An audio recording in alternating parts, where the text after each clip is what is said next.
चलिए आज हम केसी सिन्हा एक्सरसाइज 13.2 के क्वेश्चन नंबर 4 पे चलेंगे। ठीक है, चलिए तो क्वेश्चन नंबर 4 कहता है, देखिए कह रहा है कि एक कमरा बेलन के आकार का है। ठीक है, एक कमरा है जो कि एक बेलन के आकार का है। ये देखिए बेलनाकार हो गया। ठीक है, ऐसा सिलिंड्रिकल भाग, इस कमरे का जो भाग है सिलिंड्रिकल है। फिर कह रहा है इस पर अर्ध गोलाकार एक वोल्टेज गुंबद लगा है। इसके ऊपर एक क्या लगा हुआ है, गुंबद ऐसे लगा हुआ है। ठीक है, ये गुंबद हो गया। ये देखिए बहुत गर्मी है यार।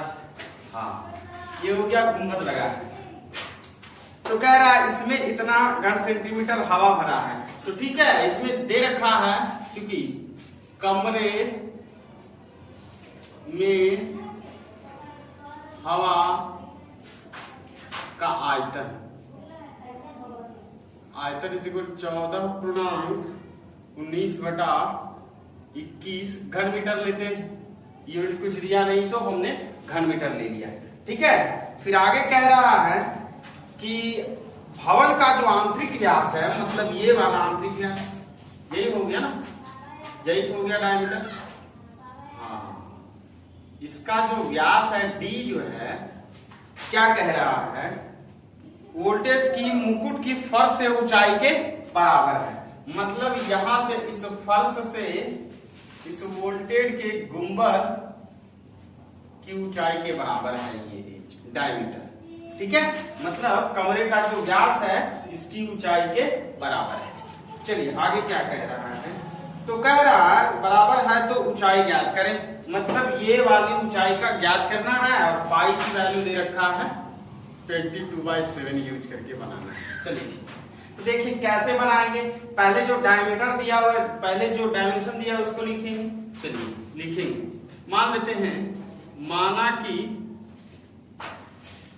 फर्श से, ठीक है,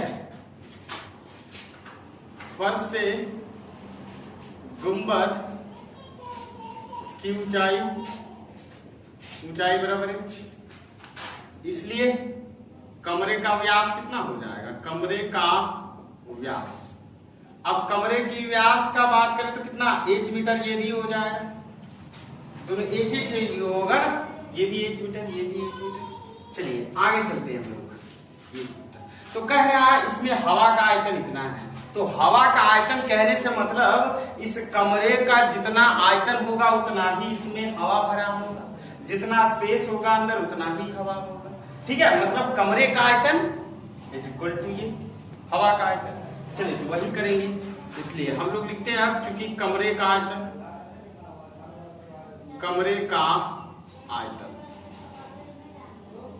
बराबर क्या हो जाएगा, हवा का आयतन जितना एयर उसमें भरा है वही तो हो जाएगा। चलिए तो कमरे का आयतन हम कैसे निकाल सकते हैं, पिक्चर के थ्रू। चलिए पहले क्या करेंगे, सिलिंड्रिकल भाग का ये जो हमारा बेलनाकार भाग है इसका आयतन और ये अर्धगोलाकार भाग का आयतन, दोनों को जोड़ देंगे तो कमरे का आयतन आ जाएगा। ठीक है, तो इस सिलिंड्रिकल वाले भाग का आयतन निकालते हैं हम लोग। तो सिलिंड्रिकल वाले भाग का आयतन निकालेंगे तो क्या हो जाएगा, देखिए पाई आर स्क्वायर इंटू, अब इसकी ऊंचाई को हम एच नाम दे देंगे। ठीक है, इसकी ऊंचाई को हम लोग h1 नाम दे दिया, h1। चलिए प्लस, अब देखिए ये r हो गया ना, ये r इज इक्वल टू क्या हो जाएगा, h/2, क्योंकि ये व्यास h था तो त्रिज्या h/2 हो गया। चलिए इतना हो गया। अब इसका आयतन निकालिए, अर्धगोला है ना, तो 2/3 pi r cube is equal to हवा का आयतन कितना दे रखा है, 14.19/21। रुमाल दोगे दीपक, थोड़ा रुमाल दोगे। चलिए इतना हो गया। चलिए इसमें कॉमन क्या हो सकता है,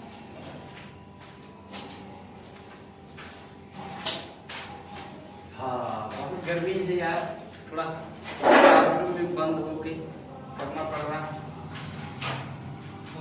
देखिए इससे कॉमन हो जाएगा, पाई कॉमन हो सकता है, आर स्क्वायर कॉमन हो सकता है, यहाँ क्या बच जाएगा, पाई आर स्क्वायर निकल गया, h1 बच गया, प्लस 2/3।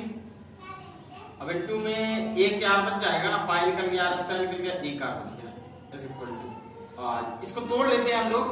ये आ जाएगा आपका कितना, 21 गुना 14, 21 और 14 कितना हो जाएगा, 21 चक 84 और 21 7 8 1 9 अरे यार 294। ये कैसे हो गया, कितना ये ना, कितना दे रखा है 41/19/21। अरे भाई 41 है यार, यहाँ भी हमने गलत लिखा 41/21। ठीक है, तो चलिए 41 गुना 21 करते हैं तो 41 और ये 2 हो जाएगा 82, 1 4 2 6 और 8 और 19 को जब जोड़ेंगे इसमें तो 80 हो जाएगा, तो 880/21 इतना हो गया हमारा। और ये हो गया, क्या कर दिए यार, दिमाग से पूछ दी, बताओ ऐसा ऐसा कोई करता है। चलो अब इसकी रखते हैं हम लोग वैल्यू रखते हैं 22/7 इंटू r की वैल्यू कितना, h/2। अब स्क्वायर है तो h/2 एक बार और इंटू h1। अब h1 कितना है नहीं मालूम है, h1 पता है क्या, अच्छा देखिए ये h1 कैसे हम लोग कैलकुलेट कर सकते हैं। अब देखिए ये अर्ध गोलाकार है ना, तो जितना ये त्रिज्या उतना ही ये त्रिज्या को ऐसे करके घुमाइए तो ये उतना ही हो जाएगा ना इसकी त्रिज्या के बराबर। ये h/2 तो ये भी तो एक त्रिज्या है अर्धगोला का, तो अर्धगोला का त्रिज्या सभी जगह समान होगा, मतलब ये भी h/2। ठीक है, अब h1 कितना हो जाएगा, तो h1 हो जाएगा पूरा h में से घटा दीजिए कितना को, h/2 को, चलिए प्लस 2/3। अब r की वैल्यू h/2, चलिए इतना हो गया 88/0/20 ये हो गया। अब चलते हैं हम लोग, देखो 22 h स्क्वायर हो जाएगा, h²/7 इंटू 2 to 4। अब चलिए इसका सॉल्यूशन करते हैं, तो एक एच में से हाफ एच गया तो हाफ बचेगा, इसका सॉल्यूशन खुद से कीजिएगा। ठीक है, h/2 प्लस अब यहां से क्या हो जाएगा 2h/3 दूना 6। ओके चलिए 88/0/21 क्लियर है। चलिए ऊपर मिटाया जाए, वीडियो को पॉज करके आप लोग लिखेंगे, ऊपर मिटा रहे हैं, मिटा दें, चलिए मिटा रहे हैं। ओहो बहुत गर्मी है, चलिए 22h²/7 इंटू 4। चलिए यहां से एलसीएम क्या हो जाएगा 6 और द्वितीय 6 तो 3h यहां से प्लस 6 से 6 मर गया, 2h बच गया ना, 2h हो गया इज इक्वल टू 88/0/21। कैलकुलेशन आराम से 2h²/7 इंटू 4, यहां से 3 और 2 5h हो जाएगा ना, 5h/6 88/0/21। चलिए अब इसका कैलकुलेशन हम लोग करेंगे, तो देखिए 7 दिया 21, 3 दूना 6 और 2 से कट रहा है, देखिए 2 से 11 हो गया। चलिए और कुछ कटेगा क्या, 11 हो गया। h स्क्वायर और एक h गुना होगा तो क्या हो जाएगा h3। अब h3 यहाँ 11 हो गया इंटू 5 हो गया h3, अब बटा नीचे 4 इज इक्वल टू 880, वही केवल हो गया ना 880। अब देखिए h3 को इधर रखते हैं, बाकी सबको उधर कर देते हैं, 880 इंटू 4/11 इंटू 5। देखिए ये 80 कट गया, इसको देखिए 16 16। अब देखिए h3 इज इक्वल टू कितना 16 × 64, चलिए 64 हो गया, इधर मिटा है। अच्छा इस क्यूब को हटाएंगे, इधर क्यूब रूट चढ़ेगा, चलिए तो क्यूब रूट चढ़ेगा तो इधर हो जाएगा क्यूब रूट 64, मतलब 64 का जब क्यूब रूट निकालेंगे तो 4 होगा ना। हाँ 4 का क्यूब क्या होता है, 4 का क्यूब यही तो होता है। चलिए इसका और आसान बना देते हैं, 3 √64 का क्या होता है 4 क्यूब। ठीक है इसको थोड़ा और इजी कर देते हैं। h इज इक्वल टू 4 पे पावर 3 है और रूट हटाएंगे तो कितना पावर 1/3 पावर ना क्यूब रूट। तो ये 3 से 3 देखिए गुना हो गया तो कट जाएगा, कितना हो गया, इसलिए h की वैल्यू कितना आ गया, इसलिए h की वैल्यू आ गया कितना 4 मीटर। यही हमारा आंसर है। ठीक है, तो हाँ, तो कमरे की ऊंचाई कितना निकल के आया 4 मीटर, ये हमारा आंसर। क्लियर है? चलिए इस वीडियो को पॉज करके आप लोग नोट्स बनाते जाइएगा, मिटा दिया जाए। चलिए मिटा दें। अगले क्वेश्चन पे चलते हैं हम लोग। अगले क्वेश्चन पे हम लोग चलेंगे। Question number 5। क्वेश्चन नंबर 5 क्या कह रहा है,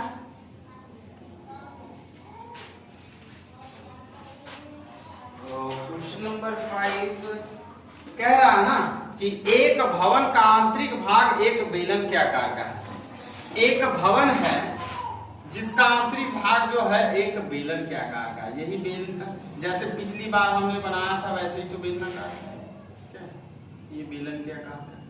चलिए इस बेलन को पूरा कर देते हैं। ये कमरे का बेलनाकार भाग है। आगे कह रहा है जिसका व्यास 4.3 मीटर है। इसके डायमीटर की बात कर रहा है, तो इसका जो व्यास है कितना दे रखा है 4.3 मीटर। ठीक है, इसका व्यास। आगे चलिए, कह रहा है ऊंचाई 3.8 मीटर है। इसकी ऊंचाई, अच्छा इसकी ऊंचाई कितना दे रखा है 3.8 मीटर। बहुत गर्मी है यार, थोड़ा सा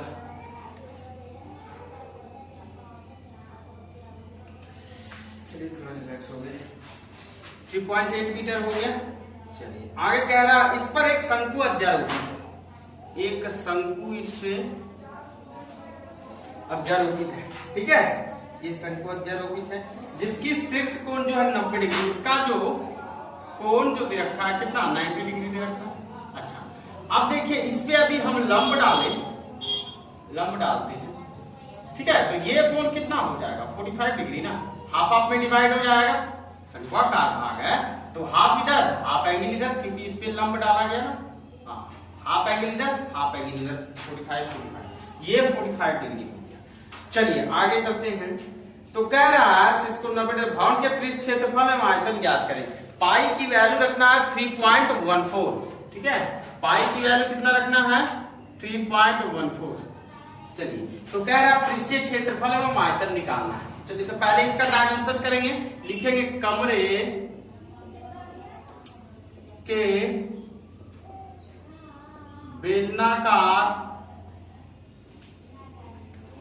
बेलनाकार भाग का व्यास कितना दे रखा है 4.3 मीटर। 4.3 मीटर। चलिए बेलनाकार भाग की ऊंचाई कितना है, ऊंचाई दिया है 3.8 नाम दे देते हैं, h is equal to 3.8 metre. चलिए h1 नाम दे दिए, इसकी भी कुछ ऊंचाई होगी 4.3 मीटर। अच्छा इसका जो डायमीटर कितना हो, सॉरी ये त्रिज्या कितना हो जाएगा। अब व्यास 4.3 दिया हुआ है तो त्रिज्या कितना हो जाएगा, त्रिज्या इज इक्वल टू 4.3/2, यही होगा ना 2.15 मीटर। ये हो जाएगा इसकी त्रिज्या। ठीक है, तो जो त्रिज्या यहां है वही त्रिज्या तो यहां होगा क्या। हाँ, आर की वैल्यू यहां भी तो 2.15 ही होगा ना। हाँ वही होगा। अब देखिए ये एंगल 45, तो ये वाला हम लोग निकाल सकते हैं क्या, शंक्वाकार भाग की ऊंचाई। चलिए तो पहले लिखते हैं, चूंकि शंक्वाकार भाग की त्रिज्या कितना दे रखा है 2.15 मीटर। ठीक है, तो यहां से हम लोग क्या लगाएंगे tan, सॉरी ये लंब और ये आधार हो जाएगा h1, यही वाला ना h।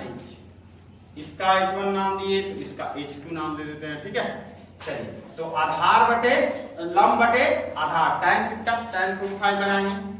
tan 45 degree is equal to, क्योंकि ये क्या है समकोण त्रिभुज है ना, ये 90 डिग्री तो लगा दिए। tan 45 इज इक्वल टू ये हो जाएगा बेस, सॉरी ये लंब ना, कोण के सामने वाला लंब होता है 2.15 और ये आधार हो गया H2।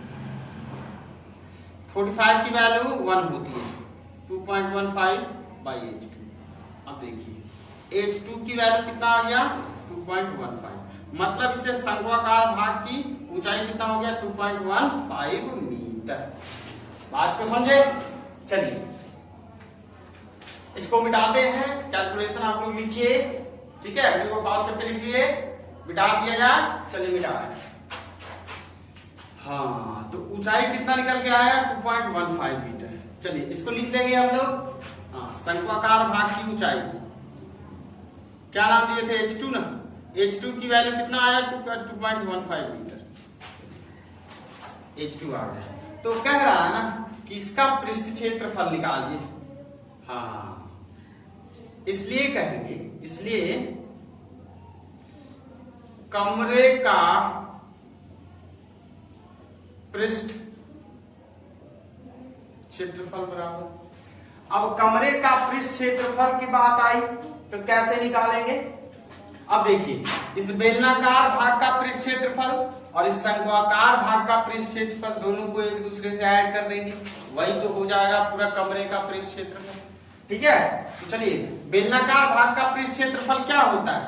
अरे भाई इसके परिधि 2πr को इसके 8 से गुना कर देंगे तो बेलनाकार भाग का क्या है H1 है ना, H1 प्लस अब इसका निकालना है पृष्ठ क्षेत्रफल, तो इसका पृष्ठ क्षेत्रफल क्या होता है πr into l, जहां l क्या है त्रियक लेंथ, कोनिकल लेंथ है, त्रियक लंबाई a लिए हो गया। अब ये निकालना तो देखिए एक यहां से कैसे निकालेंगे, रूट अंडर इसका स्क्वायर प्लस इसका स्क्वायर, कर्ण हो गया ना, ये कर्ण हो गया, लंब का स्क्वायर प्लस आधार का स्क्वायर, तो 2.15 का स्क्वायर प्लस ये भी 2.15 है 2.15 का स्क्वायर। चलिए अब इसको निकालिए तो क्या हो गया, ये दो ठो है ना, तो क्या कर सकते हैं 2 into 2.15 का स्क्वायर। अरे भाई दो ठो है तो 2 से गुना कर दिए, इसके स्क्वायर में तो नहीं आ जाएगा, वही मटेरियल तो आया। चलिए तो इसको क्या करते हैं आप देखिए 2.15 का स्क्वायर है तो 2.15 बाहर आ जाएगा और इधर ही रह जाएगा, तो एल निकल गया यहां से कितना मीटर आया, ठीक है कितना मीटर आया। तो चलिए क्या करते हैं इसको कैलकुलेशन करते हैं। यहां से देखिए पाई कॉमन हो रहा है, आर कॉमन हो रहा है, पाई कॉमन आर कॉमन, यहाँ 2h1 प्लस l, ठीक है। पाई की वैल्यू कितना रखना है 3.14 है ना, चलिए पाई की वैल्यू 3.14 रख दी।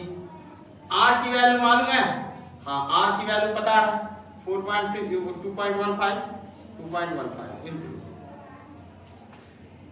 2 इंटू H1 की वैल्यू 3.8 डाल दीजिए प्लस एल की वैल्यू कितना है 2.15 रूट 2।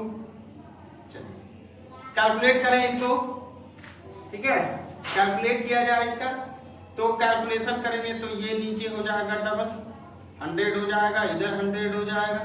चलिए ये हो गया 314 by 100 इंटू 215 by 100 इंटू 8 दूना 76 तो 7.6 प्लस 2.15 रूट 2। चलिए इसका कैलकुलेशन मेरे पास कोई फैसिलिटी है, आप लोग खुद से करेंगे। रूट 2 की वैल्यू मैं बता देता हूं 1.414 होता है, ठीक है। रूट 2 की वैल्यू जो होता है 1.414, इसको रख के आप लोग कैलकुलेट करेंगे। हम तो मोबाइल से कैलकुलेशन करने, आप लोग मोबाइल का इस्तेमाल नहीं करेंगे, ठीक है। हाँ आप लोग मोबाइल का इस्तेमाल नहीं करेंगे। चलिए 2.15 इंटू इसकी वैल्यू 3.04 आ गया, ठीक है। चलिए इसकी वैल्यू इतना आ गया, चलिए अब करते हैं। तो ये 314 गुना 215 बाई 100 इंटू 100 इंटू इसको जब जोड़ देंगे तो क्या हो जाएगा 4, ये 10.64। अब देखिए इसको काट-छांट कर सकते हैं क्या, नहीं हाँ कर सकते हैं कि, लेकिन सोच क्या रहे हैं इसको क्या करते हैं डायरेक्ट मल्टीप्लाई करके कैलकुलेशन कर लेते हैं। आप लोग जैसे भी कैलकुलेशन कर रहे हैं ये सब तो कैलकुलेशन है, ठीक है। हाँ चलिए तो हम मोबाइल से कर लेते हैं ताकि वीडियो लंबा ना हो। चलिए फटाफट कर देते हैं।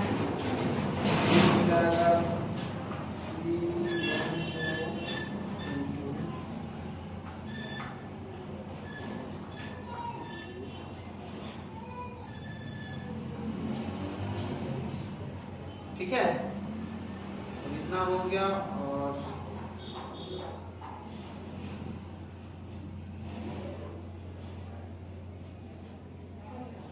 हाँ इसका आ गया 71.83 मीटर स्क्वायर आंसर।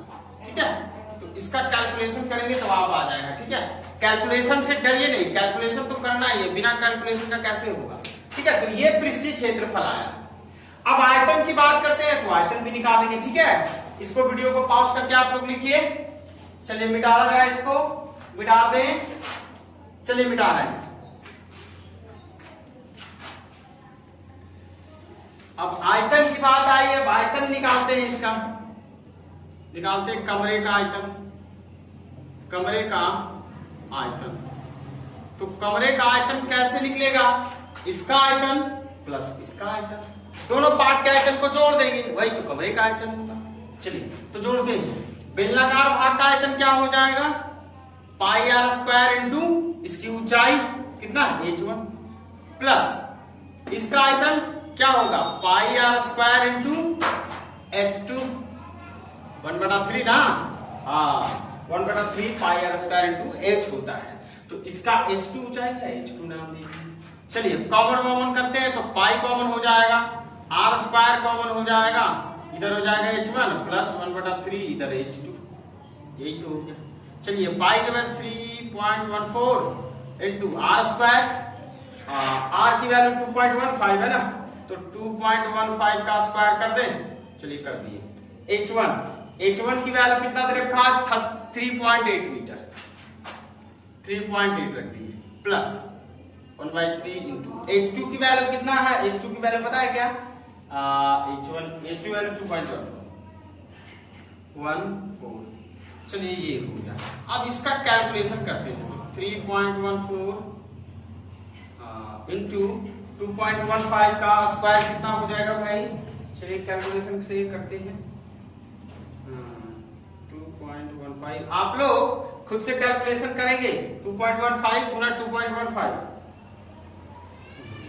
स्क्वायर, ये हो जाएगा 4.6225, 4.62।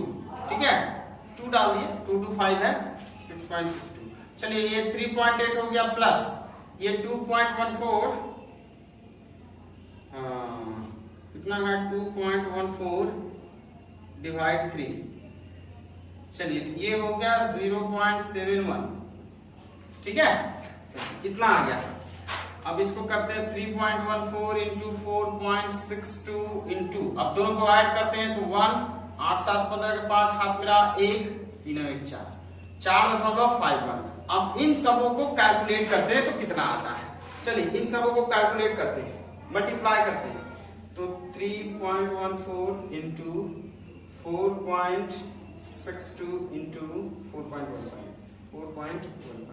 चलिए इसका जो आंसर है 60.20, ये इतना घन मीटर आंसर है। ठीक है, तो ये हो गया आयतन। थोड़ा आंसर देख लिया जाए, क्या क्या दिया है भाई?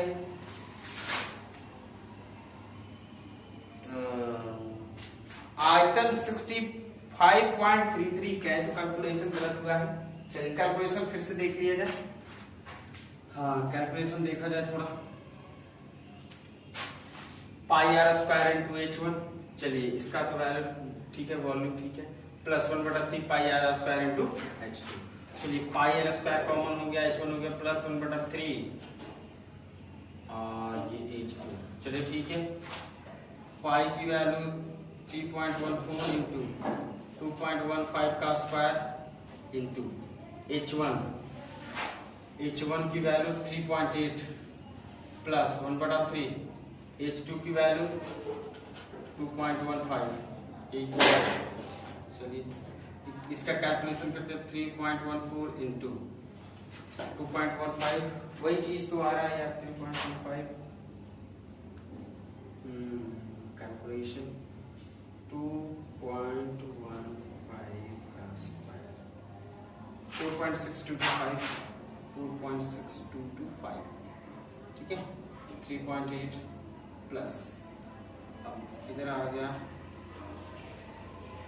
2.15 बाई 3 0.716 कितना है चलिए 3.14 इंटू 4.6225 इंटू अब इनको ऐड करते हैं तो 6 हो जाएगा 1 हो जाएगा